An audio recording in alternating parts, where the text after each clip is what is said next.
الحمد للہ رب العالمین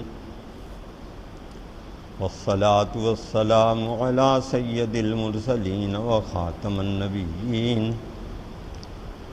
وعلی آلہ واصحابہ اجمعین اما بعد فاعوذ باللہ من الشیطان الرجیم بسم اللہ الرحمن الرحیم وَلَوْ رَحِمْنَاهُمْ وَكَشَفْنَا مَا بِهِمْ مِنْ ضُرٍّ لَلَجُّوا فِي طُغْيَانِهِمْ يَعْمَهُونَ وَلَقَدْ أَخَذْنَاهُمْ بِالْعَذَابِ فَمَا اسْتَكَانُوا لِرَبِّهِمْ وَمَا يَتَضَرَّعُونَ حَتَّى إِذَا فَتَحْنَا عَلَيْهِمْ بَابًا ذَا عَذَابٍ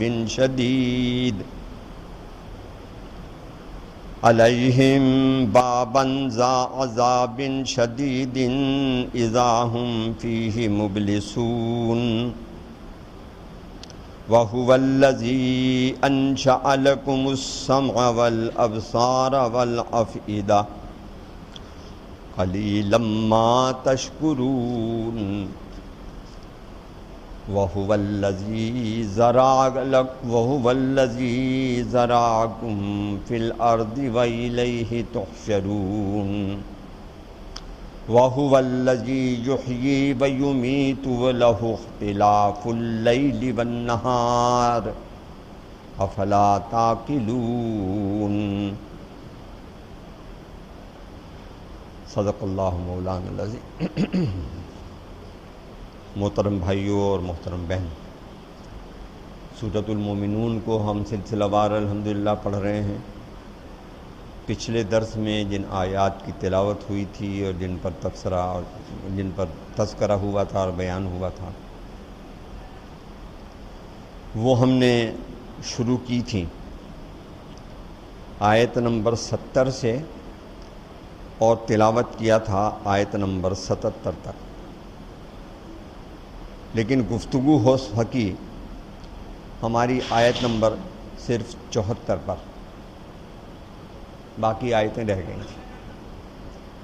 لہذا سلسلہ کلام کا ربط قائم کرنے کے لیے بات کو میں شروع کر رہا ہوں۔ یہ آیت نمبر 72 سے جو مضمون 74 تک آیا،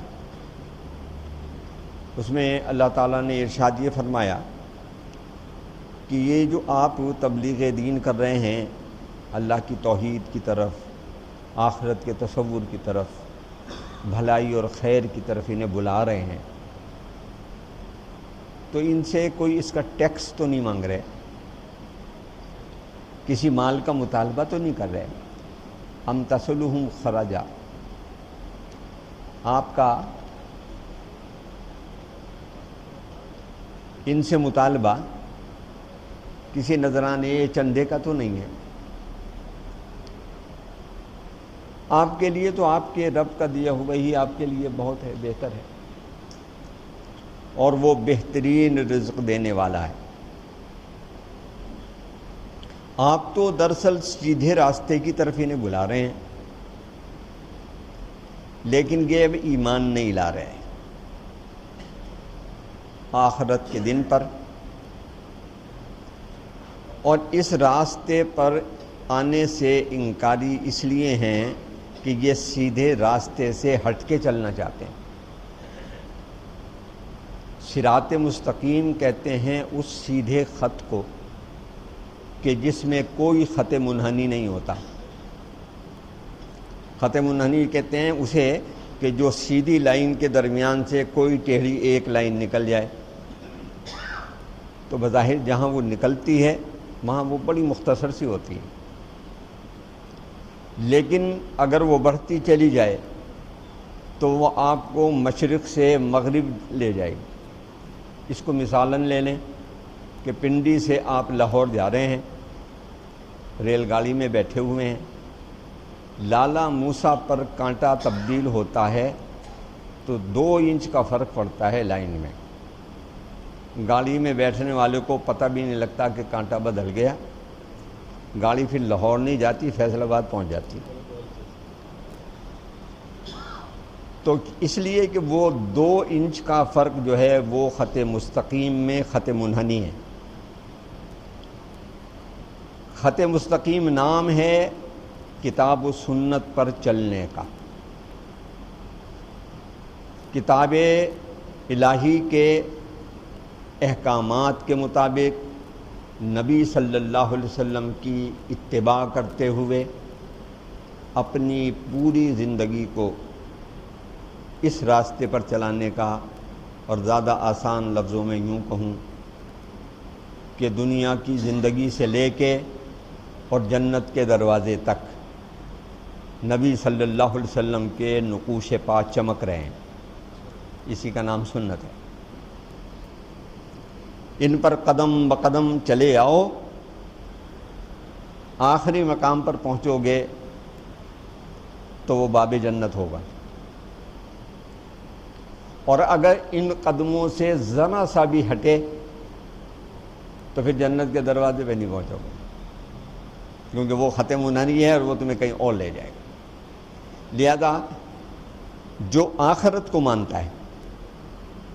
وہ خط مستقیم پر آ جاتا ہے، یعنی اپنی حد میں آ جاتا ہے، اور جو حد سے ہٹ کے چلنا چاہے اسے سیدھے راستے پر چلنا مشکل نظر آتا ہے۔ لہذا آخرت کا انکار حقیقتاً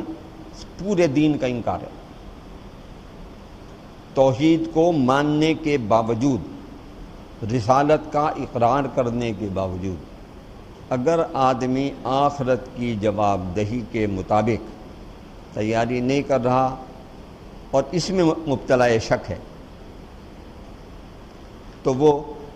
دین کے راستے پر چل ہی نہیں سکتا۔ آدمی کو اس کی حد میں جو شے رکھتی ہے وہ یہ تصور ہے کہ ایک دن اپنے سارے اعمال کا جواب دینا ہے۔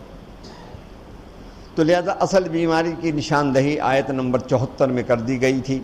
اور وہ یہ کہ وَإِنَّ الَّذِينَ لَا يُؤْمِنُونَ بِالْآخِرَةِ، یقیناً یہ وہ لوگ ہیں جو آخرت پر ایمان نہیں لاتے۔ اور کیوں نہیں لاتے؟ عَنِ الصِّرَاطِ لَنَاكِبُونَ، کہ یہ سیدھے راستے سے ہٹ کے چلنا چاہتے ہیں، آخرت انہیں ہضم نہیں ہو رہی۔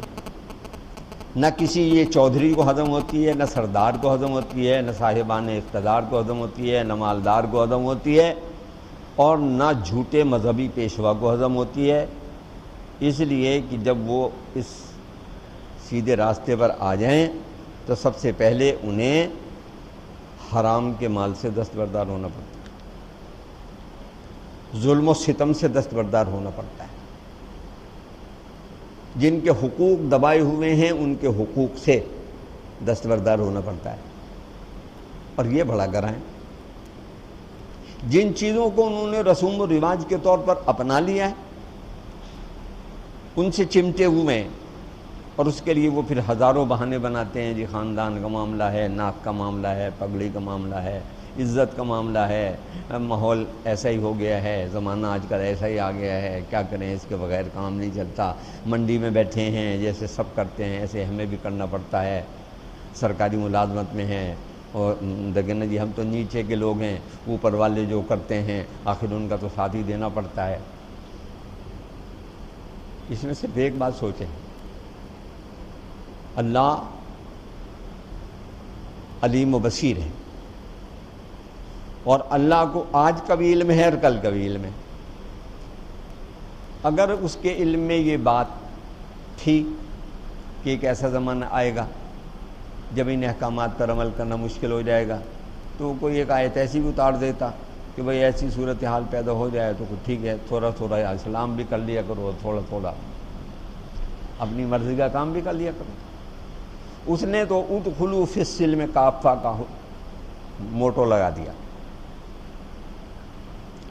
کہ پورے اسلام میں داخل ہو جاؤ، تمہاری زندگی کا کوئی شعبہ اسلام سے باہر نہ رہے۔ ہم اس کے لیے تیار نہیں ہیں۔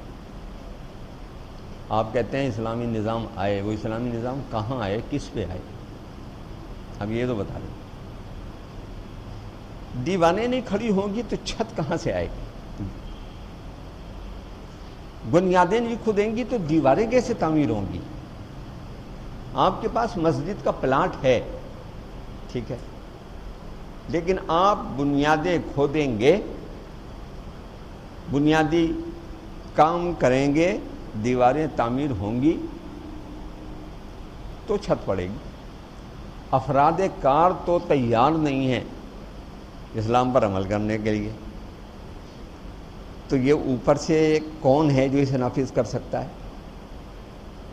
اوپر سے اگر نافذ کرنا ہوتا تو اللہ پیغمبر نہ بھیجتا، پھر خود ہی نافذ کر دیتا۔ لہٰذا یہ وہ مضامین تھے جو ہم پڑھا آئے۔ اب آگے جو بات آیت نمبر 75 سے شروع ہو رہی ہے وہ ایک خاص کلمی ہے، ایک خاص شان نزول اور ایک خاص زمانے کی نشاندہی کرتی ہے۔ اور یہ زمانہ وہ ہے کہ مکہ مکرمہ میں 2 مرتبہ قحط پڑا ہے نبی صلی اللہ علیہ وسلم کی حیات طیبہ میں۔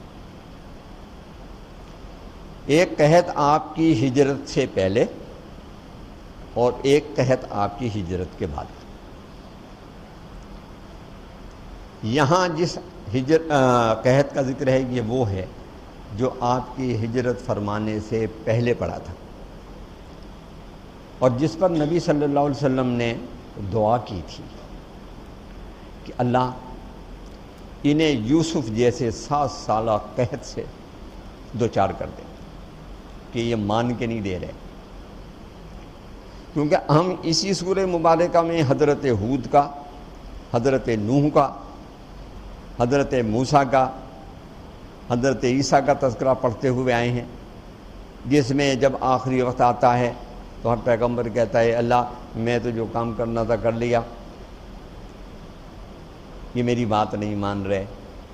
تو لہذا آپ ہی ان سے سلٹیے۔ تو نبی صلی اللہ علیہ وسلم نے یہ دعا فرمائی اور اس پر قحط پڑا۔